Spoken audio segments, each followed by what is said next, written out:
11, a vigil for the victims of the Garlic Festival shooting. Tonight, shouting the message, Gilroy Strong. And temperatures heading upward into the weekend. Just how warm it'll get. Plus, Kentucky fish were in for a shock today. Why these fish flew out of the water. And later, what cars are stolen the most and which ones are largely safe? What experts say these thieves are looking for.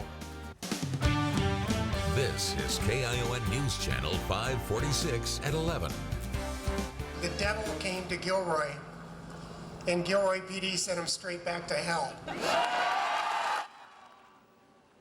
A powerful statement from the Gilroy Police Chief Scott Smithy tonight during a vigil for the Garlic Festival shooting victims. Stories of terror and grief gave way to unity and resolve. Thanks for being here. I'm Amanda Gomez. And I'm Aaron Groff. Thousands of people showed up to tonight's vigil in downtown Gilroy, showing just what the words Gilroy Strong mean. KION's Josh Cristianto joins us live in Gilroy. So Josh, what was it like there tonight? Well, Aaron, it was a showing of compassion, love, and pride for the city of Garlic, and also a time to reflect for those affected by Sunday's shooting. Tonight, leaders reminded the people here that evil can be overcome with good. We are Gilroy, and make no mistake, we are Gilroy Strong. Thank you. What can be said of a community who faces tragedy and rises from the fear and grief with unrelenting resolve? If everyone lives in fear, you can't even live your life. What is that? I mean, how is that? How are you going to live and hide? What lies within this community are people who are strong, people who are resilient, people of purpose, people who are caring, and people who are determined. A community comforting those who are hurt or lost the ones they loved. For Stephen, I wrote for his family that I'm praying for their family, and I'm sorry for what had happened and that it should have never happened to a 6-year-old. Thursday was a moment to grieve with and for these families. We come together to honor Stephen, Trevor, and Kayla. We honor our community, our brave first responders, and our incredible law enforcement. But tears soon gave way to determination, a promise to move forward, not in hate and anger, but in love and encouragement. I'll stand by you. Stand by you. Won't let nobody hurt you. As long as we're together and we're united as one, we're fine. What can be said of a community like this? Two words come to mind: Gilroy Strong. And many of the businesses and vendors who participated in selling Gilroy Strong t-shirts and other items say their proceeds will go either to the families of the victims or to the Gilroy Foundation. Reporting live in Gilroy, Josh Cristianto, KION News Channel 546. So much support there, Josh. Thank you very much. In between all of the large vigils we've seen are small acts of kindness. In the days since the tragedy, the phrase Gilroy Strong has emerged, and it's been a rallying cry. Ariane Jausch baked and delivered dozens of cookies to law enforcement at Christmas Hill Park. Her mother says she came up with the idea after seeing the long hours our first responders work.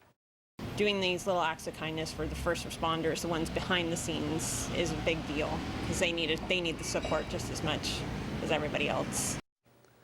The cookie delivery blew those first responders away, and Ariane isn't the only person to reach out to them and show their appreciation.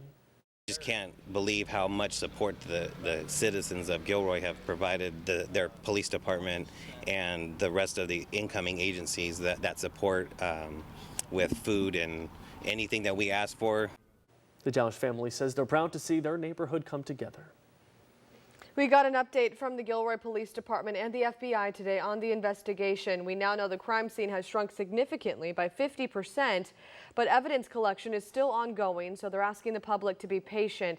The chief also said he cannot completely rule out a second shooter just yet.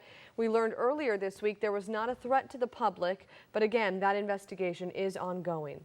As for the officers who took down that gunman, they are all law enforcement veterans with experience ranging from 13 to 23 years. Their names are Eric Cryer, Hugo Del Moral, and Robert Basuino. Gilroy's police chief Scott Smithy is calling them heroes. And I don't think they're particularly excited about being in the limelight, but I certainly think that they deserve recognition for what they did. We also heard more from victims of the shooting today. 2 women, both from Santa Cruz, are sharing their stories for the first time. They were both hit by gunfire and say they are lucky to be alive. KION's Ashley Keene spoke with them today, and they're thankful for everyone who has stepped up to help. Gabriella Gaz and Bryn Oda Matthews are still processing the horrors of Sunday night.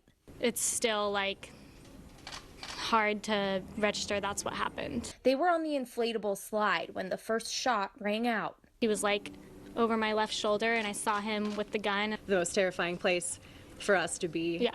It was just boxed in on all 4 sides. They started running to the parking lot as they watched officers run towards the shooter. But before the killer was shot and killed, his bullets hit them both. Gaz was grazed in the shoulder and back. Oda Matthews also hit in the back. The bullet is still inside of her. It grazed my lung, it went through my liver, and it punctured my diaphragm, but the liver it's the best organ, I guess, is what the doctors have been telling me. It heals really fast. So I'm going to have a bullet in my liver for my whole life. They said a stranger named John drove them to the hospital so they didn't have to take an ambulance. Hospital staff say Oda Matthews and Gaz stand out to this day. It's remarkable. The 2 most calm people there were probably these 2. Gabriella, who suffered several gunshot wounds, some of them in potentially critical locations, was more concerned about her friend Bryn than herself. Both women told a crowd of reporters they're just happy to be alive and want to have a voice for the victims who no longer do. People like Stephen Romero, Kayla Salazar, and Trevor Irby. They're not here to share what they witnessed and what they went through and to their families. We're so sorry. We love you guys. We're with you guys. And while there is no telling if this could have been prevented, Goss says to always check in with your loved ones. If they're getting into a certain ideology, watch it, see where it goes. I think had someone checked in on his mental health, this maybe could have been stopped. Yeah. In San Jose, Ashley Keene, KION News Channel 546. Inspiring, those 2 women. In your crime alert, this man was arrested for allegedly making threats on social media. Gilroy police say that Jose Pinon was referring to the number of people killed at the Gilroy Garlic Festival. He was arrested not just for the comments, but also a restraining order violation.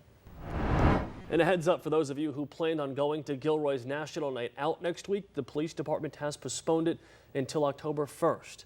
They say they want to respect the community's grieving process and encourage dialogue.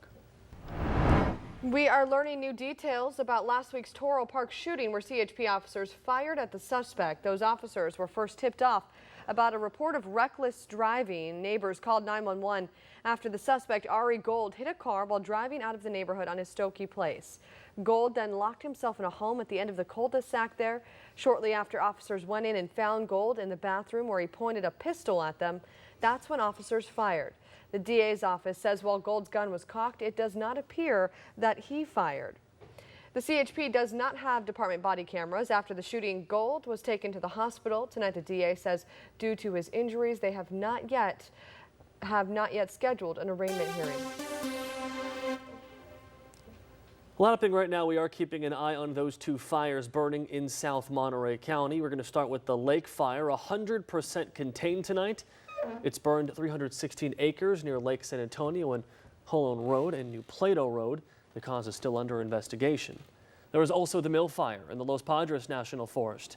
It has forced the closure of Nacimiento Ferguson Road at Highway 1 in the Fort Hunter Liggett boundary. The Forest Service says it's burned 280 acres and is 15% contained. There are still no evacuations and no structures threatened. There has, though, been 1 minor injury. The cause remains unknown. And now, Chief Meteorologist Dan Siaka with your Weather Authority forecast. Now, working in the favor of firefighters over the last couple of days was our deeper marine layer, which pushed cool, more moist air toward those fires. Now, that marine layer, which you can see here in the form of some low clouds from Salinas tonight, will get squished a little in the coming days, which means the areas where those fires are burning will become hotter and drier. Luckily, they're getting some good containment out of them at the moment, so that is some good news. But we'll have to keep an eye on them through the weekend. Today's temperatures on the coast did rebound a little bit, especially places like Santa Cruz. You were in the 60s yesterday, but back to 76 today. But our inland cities got a little bit cooler, 78 in Hollister, 95 in Parkfield. In fact, that was our hot spot today. The rest of us in the upper 60s to mid 70s throughout the day. At the moment, we're in the low 60s. It's a mild evening around the bay. Inland areas, a few spots in the 70s, but all in all, fairly mild at the moment. Now, here's what's going to be going on over the next couple days. This ridge of high pressure off to our east. We have been dealing with an area of low pressure on the coast, this little trough right here. That's going to get pushed back a little bit as this high starts to build back in, which is going to mean some warmer, drier weather, as I mentioned a moment ago. So temperatures for your neighborhood probably going to be warming up tomorrow and then again on Saturday. We'll talk about how that's going to play out in the full forecast coming up. All right, Dan.